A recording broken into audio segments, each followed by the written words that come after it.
కానీ మీ ఇంటర్వ్యూలు ఇప్పటివరకు నేను చాలా చూసాను. ప్రతి ఇంటర్వ్యూలో కూడా చాలా సెటిల్గా, చాలా మచ్యూర్డ్గా, well educated, good enough knowledge అనే పాయింట్లో ఎక్కడ ఆవేశాలకి తావివ్వకుండా చాలా బ్యాలెన్స్డ్గా మాట్లాడతారు. ఒకటి నాకు అసలు అంత భయము లేకపోతే అంత ఆశ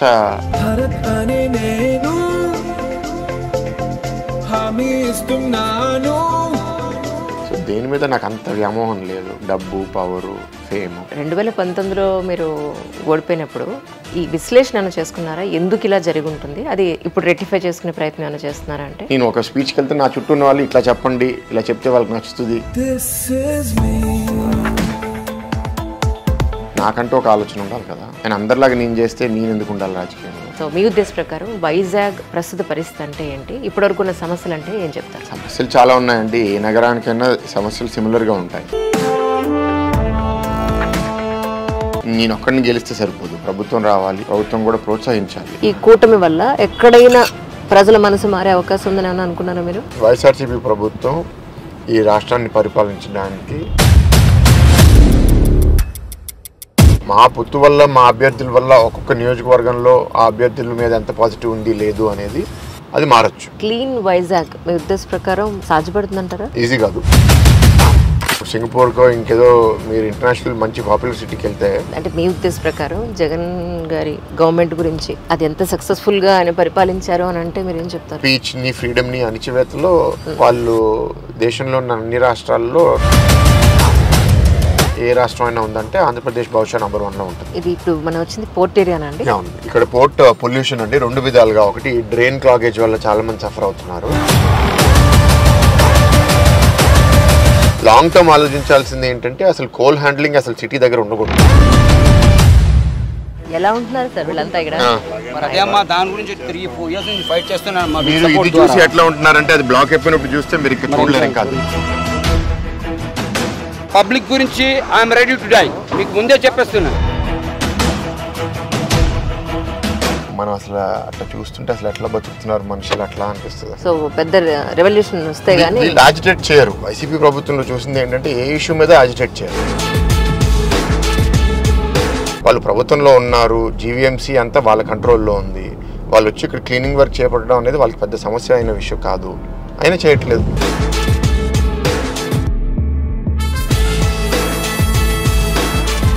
వైజాగ్ స్టీల్ ప్లాంట్ ప్రైవేటీకరణ చేయడానికి మీ స్టాండ్ అంటే? యాక్చువల్లీ ప్రైవేటీకరణకి వ్యతిరేకం అండి. ప్రైవేటీకరణ ఆపేస్తాము అని, స్టీల్ ప్లాంట్ ప్రైవేటీకరణ అవ్వకుండా ఆపుతాం అనేది మా స్టాండ్. ఇందులో కొంతమంది ఇక్కడ స్టీల్ ప్లాంట్లో వర్క్ చేసేవాళ్ళు మీ సమస్యలు అంటే ఏం చెప్తారండి? రైట్ నౌ చాలా తక్కువ ధరకి ప్రజల సొమ్ముని ఎవరికో ప్రైవేట్ వాళ్ళకి కట్టబెట్టడం చాలా 23,000 కోట్లకి ప్రజాధనాన్ని అనవసరంగా ప్రైవేట్ వ్యక్తులు కట్టబెడుతున్నారు అన్నది మా అభిప్రాయం. యాజ్ రాష్ట్ర ప్రభుత్వం ఇక్కడ ఉన్న ప్లాంట్ ని మాకు తెలియకుండా ప్రైవేటీకరణ అవ్వడం మేము మాత్రం ఒప్పుకోము. కానీ ఇక్కడ ఓటు బ్యాంక్ రాజకీయం జరుగుతుంది అనే దాన్ని మీరు ఒప్పుకుంటారా? ఇక్కడ 40,000 మంది డైరెక్ట్ ఇండైరెక్ట్ ఎంప్లాయీస్ ఉన్నారు.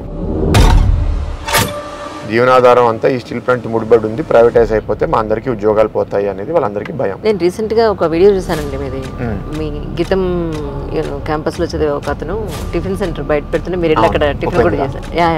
అరే పేరు భలే గుర్తుంది మీకు. ఎవరు? ఏం చేస్తున్నావు? అవునా? ఫెంటాస్టిక్. నీ పేరేంటన్నా? ఉపేంద్ర సార్. ఎప్పటి నుంచి చేస్తున్నావు ఇది? నేను ఇది 1 year నుంచి చేస్తాను. మీ పేరెంట్స్ ఎక్కడ ఉంటారు? ఇదిగోండి సార్, మా మదరే.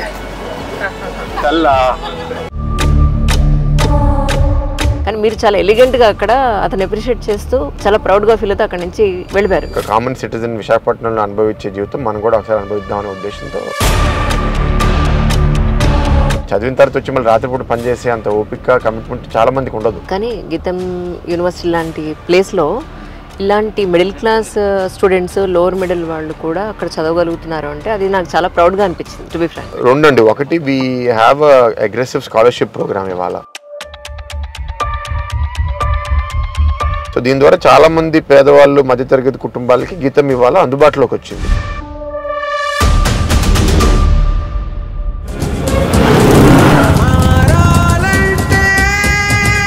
సార్ ఇప్పుడు ఇప్పుడు మనం ఐటీ సెజ్ లో ఉన్నాం రైట్. అంటే ఇక్కడ ప్రస్తుతానికి అంత కంఫర్ట్ గా లేదని కొంతమంది అంటుంటే అసలు ఐటీనే ఇక్కడ ఏమి పెద్దగా డెవలప్ అవ్వలేదని పాయింట్ కొంత. సో మీ ఉద్దేశం ఏంటి? చుట్టూ చూస్తుంటే ఇదేదో పాడుబడైన ఏరియా లాగా కనపడుతుంది. జనరల్గా మీరు అసలు హైదరాబాద్లో మీరు ఏదైనా మన గచ్చిబౌలి ఏరియాలో నడితే ఇక్కడ ఇలా ఎప్పుడైనా రోడ్ చూస్తారా మీరు? మిమ్మల్ని ఇంటర్వ్యూ చేసి మీ మామయ్య గారు బాలకృష్ణ గారి గురించి అడగకపోతే నన్ను జనాలు అంటారు ఇవిడికి తెలియదేమో, ఏం అడగలేదు, కనీసం మా బాలయ్య బాబు గురించి ఒక్కటి కూడా అడగకపోతే నన్ను తిడతారు. ఇప్పటికీ ఆయన బాలుడే అండ్ చాలా pure hearted. Before that movie దాకా నాకు తెలిసినంత వరకు అన్ని స్టెంట్స్ ఆయనే చేస్తారు. సార్ గతంలో 500 కోట్ల రూపాయలతోటి హరిత రిసార్ట్ అనేది చాలా పెద్ద స్థాయిలో దాన్ని రూపొందించారు. ఇప్పుడు ఇక్కడ చూస్తే ఒక చిన్న హట్కి ఇంత ప్లేస్కి పరిమితం అయిపోయింది. అంటే అదంతా ఏమైపోయినట్టు ఇప్పుడు? అంటే ఇది మీకు సింబాలిక్గా చూపిద్దామని ఇక్కడికి వెళ్దామన్నానమ్మా. పొద్దున్న వాళ్ళంతా రుచికొండని బోడికొండగా తయారు చేస్తారు. మామూలుగా ఏ రోడ్ ఎక్స్పాండ్ చేస్తున్నా సగం ఇటు సగం అటు పెరగాలి కదా. అవును. ఇప్పుడు అక్కడ సీఎం క్యాంప్ ఆఫీస్ కడుతున్నారు. ఆ సీఎం క్యాంప్ ఆఫీస్ కడుతుంటే ఈ ఎంటైర్ మాస్టర్ ప్లాన్ లో రోడ్ పూర్తిగా ఇటే పెరుగుతుంది, ఒక్క ఇంచు అక్కడికి వెళ్ళట్లే. సో ఇప్పుడు ఇది సపోజ్ ఇవాళ 80 feet అనుకోండి, ఇది 200 feet అవుతుంటే 120 feet ఇటు పెరుగుతుంది, అటువైపు పెరగట్లేదు, not a single inch. And ఇది మీరు ఏదన్నా మీరు చేయాలి అంటే మీరు సర్వే చేసి ఇలా 5-6 బిల్డింగ్లు ఉన్నాయంట, మరి మమ్మల్ని ఎప్పుడు లోపలికి వెళ్ళనివ్వలేదు. And this entire thing tourism project అనే పేరుతో సీఎం క్యాంప్ ఆఫీస్ కట్టారు. వేసినట్టు తెలుస్తుంది అని గుడ్డోడికి తప్ప అందరికీ తెలుస్తుంది. ఇప్పుడు ప్రచారం నిమిత్తం మీరు తిరిగే పాయింట్ ఆఫ్ వ్యూలో మొత్తం వైజాగ్ అంతా తిరుగుతున్నారు. విలువైన భూములు ఎక్కడెక్కడ ఉన్నాయో పిన్ పాయింట్ చేసుకుని ఇప్పటికే 150 ఎకరాలకు పైగా మీరు కబ్జా చేస్తారు. ఇవన్నీ కబ్జా చేయడానికే ప్లాన్లు చేస్తున్నారు. వైఎస్ఆర్సీపీకి సంబంధించిన నాయకులు వాళ్ళు చాలా భూములు ప్రైవేట్గా కొనేసుకున్నారు. సుప్రీంకోర్టు ఫైనల్గా ఇచ్చిన వర్డిక్ట్ ఏంటంటే వీళ్ళు రైట్ఫుల్గా కొనుక్కున్నారు, వీళ్ళకే హక్కులు ఉన్నాయి, వీళ్ళకి ఇచ్చేయండి అని.